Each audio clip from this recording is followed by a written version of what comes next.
So if we were standing in your physical shoes, if we understood what you just heard, we would set an intention, a singular intention, be the only thing that we would put on our things to do today list. I'm going to feel as good as I can feel, as much as I can feel it, as long as I can feel it. Which means we would not be facing a lot of the reality. We wouldn't watch cable news because there's nothing there that resonates with who you are and what you really want. Oh, it's informative, reaches all around the world, and a lot of people feel that they need to be informed of what they do not want in order to protect themselves from it. And we acknowledge that it is helpful to know what you don't want so that you can know what you do want. But you get way carried away with the knowing what you don't want part of the equation. So we try to simplify it for you by saying, you were source energy before you came into this physical body, and a part of you came into this physical body, and this part of you came in. We're talking fast because we know you've heard it many times.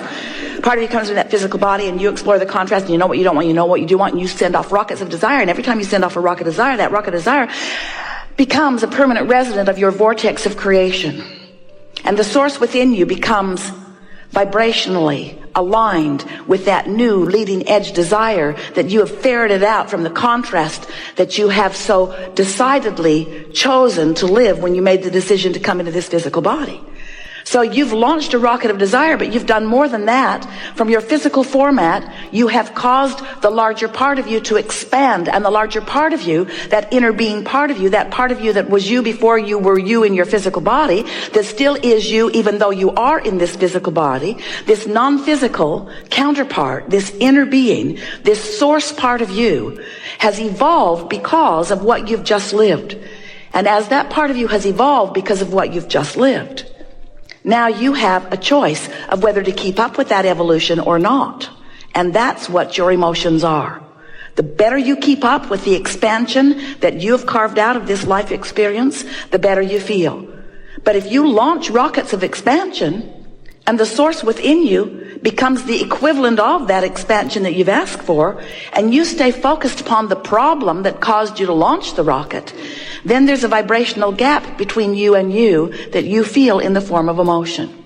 But that's okay, because that's step one. You knew that that was essential. You knew that it was necessary to know what you don't want in order to know what you do want. And you also knew that it was logical for you to be more of a vibrational match to what is than to what is coming next, because what is has a lot of your attention. Have you noticed? Because you can see what is, and you can hear what is, and you can smell what is, and you can taste what is, and you can feel what is. It's so real. It's why you want to call it reality. This is real. We say, yes, but it's temporary, and it's the bouncing off place from where you are. So if you sift through the real reality of what you are living, and you look for the best parts of it, and you hold the best parts of it as your object of attention, so that the vibration that you are offering chronically is about that, then your point of attraction allows you to receive more and more and more and more and more of those things that you have been asking for. So for a while, we've been telling you about step 1, step 2, step 3. Step 1 is you sift through contrast and you ask. And step 2 is, since you've launched that rocket of desire, source has become the equivalent of it. In other words, when you ask, it happens immediately, what you ask for. But step 3 is, you have to find a way of not just for a moment, not just for a flash, not just in an odd moment of influence by someone else, but you have to find steady, chronic resonance with what you're asking for. In other words, you can't want more money and feel resonance with lack of money and get more money. You got to feel resonance with more money. And our physical friends say, well, thanks a lot. Give me some money and I'll resonate. We say, we know you want the reality first and the resonance later, but that's not the way it works. And often you say, well, I don't know for sure that that's true, Abraham, because I don't think I was being that deliberate about a lot of things in my life. And yet well-being pretty much surrounds me on lots of subjects. And we say that is because the well-being is the dominant part of that which you are about. It's natural for well-being to follow you. You had a lot of well-being resonance going before you even made your entrance into this physical body. That carries you, it does. But when you become deliberate about your vibration, when you deliberately offer your thoughts because you care about that resonance, now you're really cooking. Now you are a deliberate creator. Now you have so much control about what happens around you. And now, and only now, does life begin to really be pleasurable for you, because it takes all of the mystery out of it. It takes all of the chance and luck stuff away. It makes you understand that you can find a position after you've sorted through life, and you can deliberately hold to that vibrational position, and law of attraction will support that position with manifestational, actualized, see it, hear it, smell it, taste it, touch it, evidence. So we like it that you want to be the deliberate creator of your experience, because whether you know it or not, you are the creator of your experience. And a lot of people are doing a lot of that creation by default. They're just offering vibrations all over the place, and law of attraction is responding to it, and they like some of it and they don't like some of it. But the point is, they talk about all of it.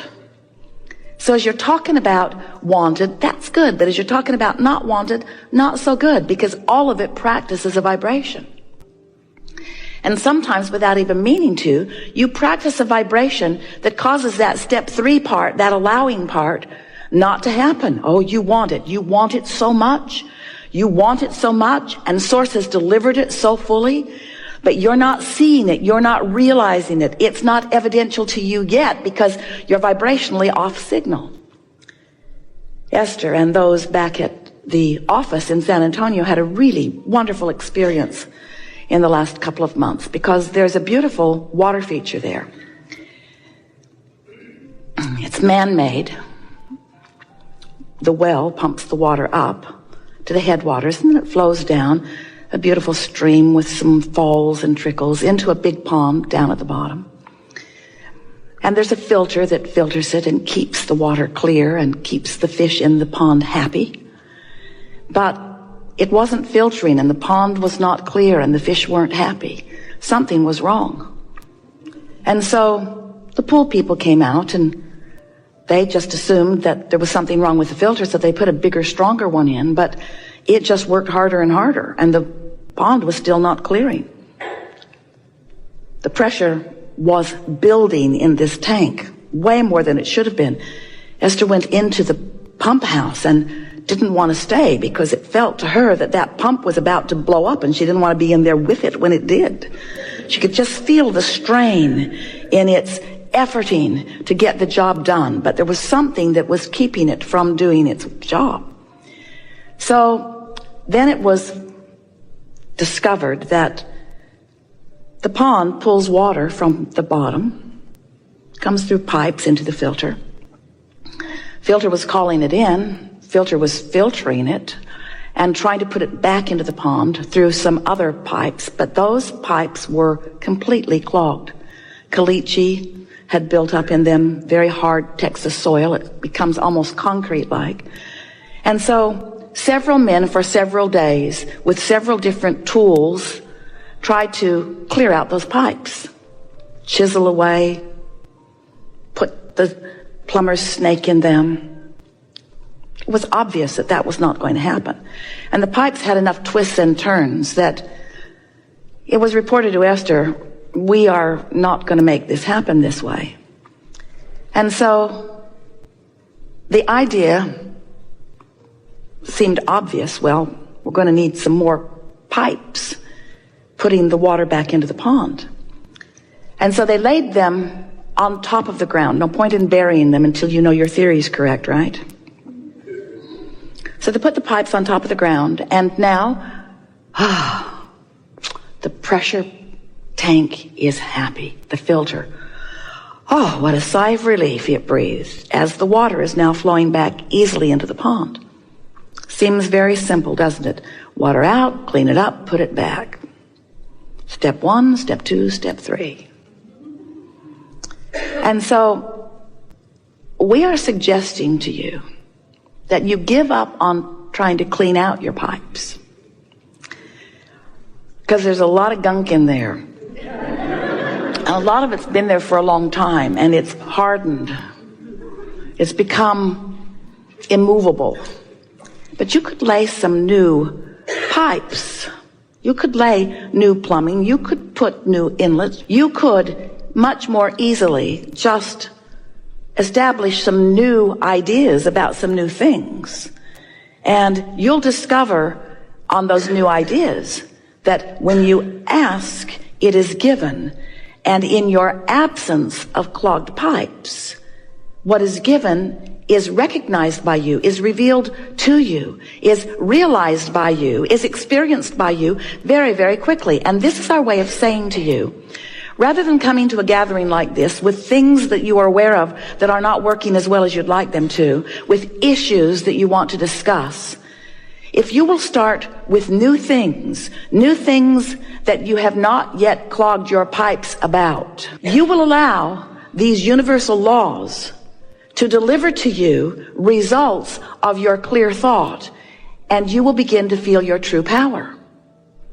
That's the only way that we know that our human friends, we love you so much, can begin to know their worthiness.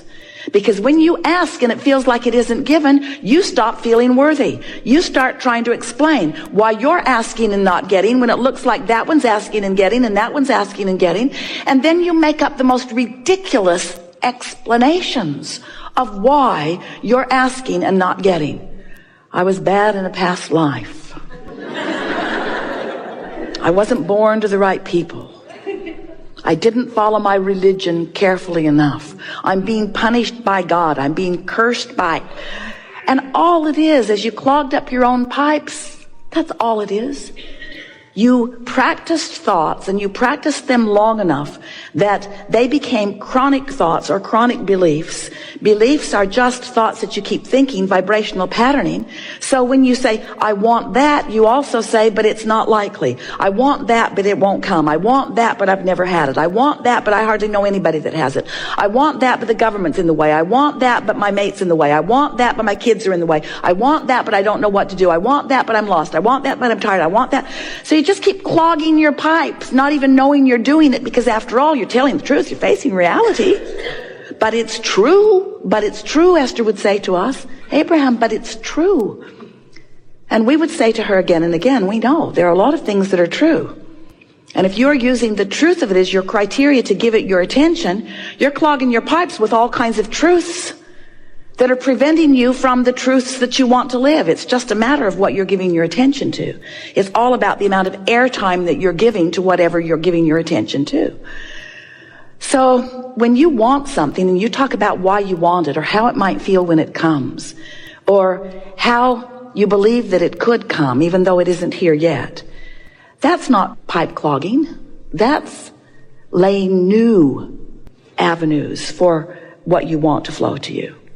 But when you explain why you think things aren't working out for you, every word you speak puts a little more caliche in your pipe. And we don't care where you live. Puts a little bit more of that obstacle in your way. So we like that analogy. Like all analogies, there is no perfect analogy. But we want you to realize that you are the creator of your own reality, and that you get to choose what you are giving your attention to. And the more choices you make that feel good when you make them, the clearer your flow, and the more easy it is for you to be in the vibrational place to feel the inspiration so that what you want can begin to flow into your experience. You know how it works? That you ask, and it becomes a vibrational reality first. Our physical friends say, well, that's not very exciting to me. I don't want a vibrational reality. I want a real reality. I want one that I can experience with my physical senses and that others can observe as they look at me. And we say, well, then what you've got to do is figure out what you're doing with your point of attraction, because you put it into the vortex, and the vortex has been gathering all of the cooperative components for everything that you want, and is delivering it back to you.